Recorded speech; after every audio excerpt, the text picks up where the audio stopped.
네, 안녕하세요. 푸돈싸입니다. 프리미어리그 33라운드 토트넘과 맨유의 경기. 토트넘이 자연스럽게 지는 느낌이었는데 후반에 따라가면서 무승부를 기록했습니다. 토트넘 입장에서는 이길 수도 있었던 경기였는데 경기 분석 바로 가시죠. 레골레고. 먼저 라인업을 살펴보면 메이슨이 감독 대행의 대행이 됐지만 여전히 3백으로 나왔습니다. 현재 토트넘의 스쿼드를 보면 뭐 어쩔 수가 없어요. 콘테가 쌓아놓은 똥이죠. 다른 경기들과 차이가 있다면 플루셉스키 대신 히샬리송을 선발로 출전시킨 부분. 다 히샬리송, 우흥민. 맨유는 브루노 페르난데스가 선발에 복귀했고 그 뒤를 카세미로, 에릭센이 받치는 미드필더 구성. 전반 6분 맨유의 선제골. 일단 처음에 레시포드가 내려오면서 공간을 확보하고 볼을 받는 링커 플레이가 좋았고 여기서 레시포드가 스킵의 방해를 이겨내면서 반대편에 있는 산초에게까지 공이 갔습니다. 이때 안쪽으로 들어와 있던 쇼가 자연스럽게 돌아 나가주면서 프로는 안쪽을 커버할 수 없는 상황. 로메로가 산초의 슛을 커버해야 되는 상황에서 순간적으로 역동작에 걸리는 찰나에 산초의 슛이 들어갔습니다. 로메로가 슛을 블락하지 못한 게 조금 아쉬웠지만 개인적으로 산초의 플레이가 좋았던 장면인 것 같습니다.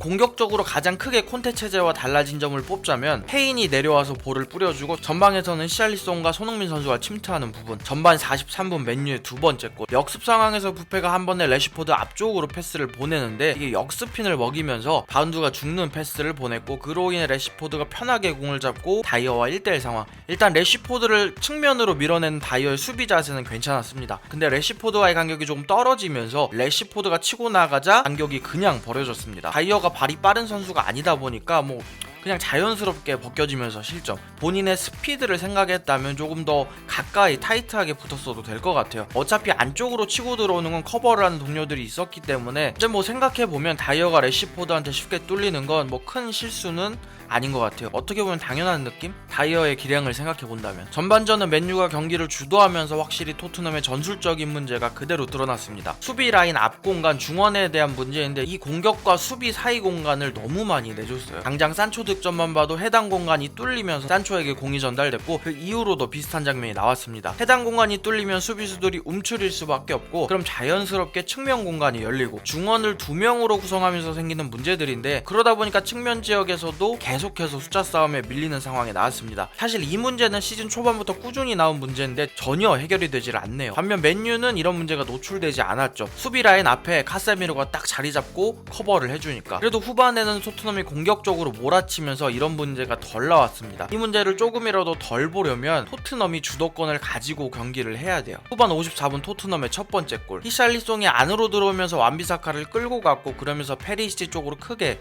공간이 생겼습니다. 이후 페리시치가 왼발이 아닌 오른발 아웃프런트 크로스를 올리면서 완비사카 타이밍을 빼앗았고 흘러나오는 공을 포로가 오른발로 마무리. 포로 입장에서는 진짜 코스 딱 하나 있었는데 그 코스를 잘 공략했습니다. 이후 메이슨은 히샬리송을 빼고 쿨루셉스키를 투입. 테나흐 감독은 산초와 에릭센을 빼고 프레드와 마샬을 투입했는데 개인적으로 테나흐 감독은 교체 실패라고 봅니다. 기본적으로 교체를 하면 흐름을 좀 바꿔줘야 되는데 프레드와 마샬이 들어가서 전혀 경기에 개입을 못했습니다. 65분 손흥민 선수의 빅찬스 미스 장면. 케인이 드리블을 통해 직접 오른발에 성공했고 반대쪽으로 크로스. 아무런 방해 없이 손흥민 선수가 슛을 시도하는데 이게 빗나갔습니다. 이게 보면 손흥민 선수가 미리 적극적으로 침투를 하지 않았는데 뒤에서 호이베르가 적극적으로 가운데로 침투를 해줍니다. 손흥민 선수는 이걸 기다린 거죠. 호이베르가 침투를 하면서 수비를 끌고 가지고 손흥민 선수한테는 프리한 찬스가 발생. 이게 분명히 약속된 플레이인 게 크로스가 올라올 때 앞에서 호이비가 공을 흘려줍니다. 그만큼 빅찬스였는데 아쉽게도 손흥민 선수가 놓치고 말았습니다. 68분 다이어의 빅찬스 미스 장면. 이번에는 손흥민 선수가 박스 안에서 어그로를 끌어주고 페리시치에게 패스. 그 사이 다이어는 골대 앞에 빈 공간을 찾아서 잘 들어갑니다.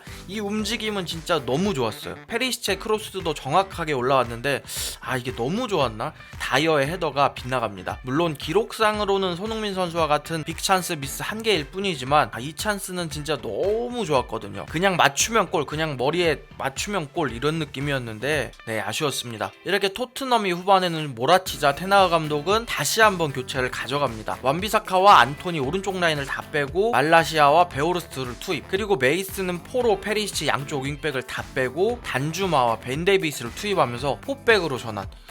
개인적으로 저는 이 교체가 신의 한 수였다고 봅니다. 감독의 자질도 좀 엿보였고요. 78분 토트넘의 동점골. 메이슨 감독이 76분 6분에 교체를 하면서 포백으로 전환을 하고 로메로를 오른쪽으로 돌렸는데, 그러면서 레시포드와의 공중볼 경합에서 승리했고, 이후 케인이 공을 직접 운반한 이후 크로스, 그리고 손흥민 선수의 마무리, 로메로의 공중볼 경합 승리가 기점이 됐습니다. 손흥민 선수는 마무리하는 과정에서 데야의 움직임을 끝까지 확인한 이후 공이 뜨지 않도록 발바닥으로 눌러주면서 방향만 돌리는 침착한 마무리 퀄리티를 보여줬습니다. 이후 86분에 메이슨 감독 대행은 손흥민 선수를 빼고 탕강가를 투입하면서 다시 3백 전환. 개인적으로 이기겠다는 선택보다는 승점 1점이라도 챙기겠다는 선택이라 조금 아쉬웠습니다. 유로파라도 나가기 위해 승점 1점을 선택했다? 사실 챔스 두드리다가 안 되면 유로파는 그 다음 문제라 생각하고, OT 원정이었으면 지키는 교체도 나쁘지 않았을 텐데 홈에서 기세가 괜찮은데 지키는 판단은 조금 아쉬웠습니다. 특히나 챔스 진출이 힘든 상황에서는 그냥 끝까지 들이대는 게, 전력을 다하는 게 낫다고 봐요. 저는 그렇기에 전에 있었던 빅찬스 미스들이 더욱 아쉬웠습니다. 메이슨 감독도 경기 이후 두 번째 동점골이 빨리 터지지 않은 것에 대한 아쉬움을 얘기하더라고요. 메이슨 감독은 경기 후 인터뷰에서 주말에 보이지 않았던 서로를 믿고 팀이 하나가 된 경기를 보여줘서 기쁘다. 내가 느끼기에 두 번째 골에 너무 많은 에너지를 쏟아부어서 텐션이 좀 떨어졌다고 느꼈다. 하지만 0대2로 전반을 마친 뒤에 2대2로 경기를 마친 것은 긍정적인 부분이라고 생각한다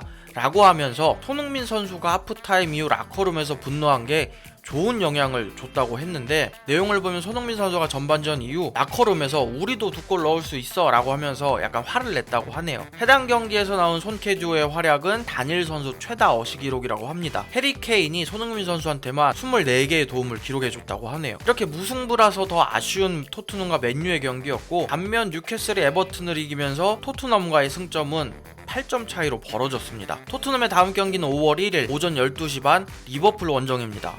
쉽지 않다. 부족한 영상 봐주셔서 감사합니다.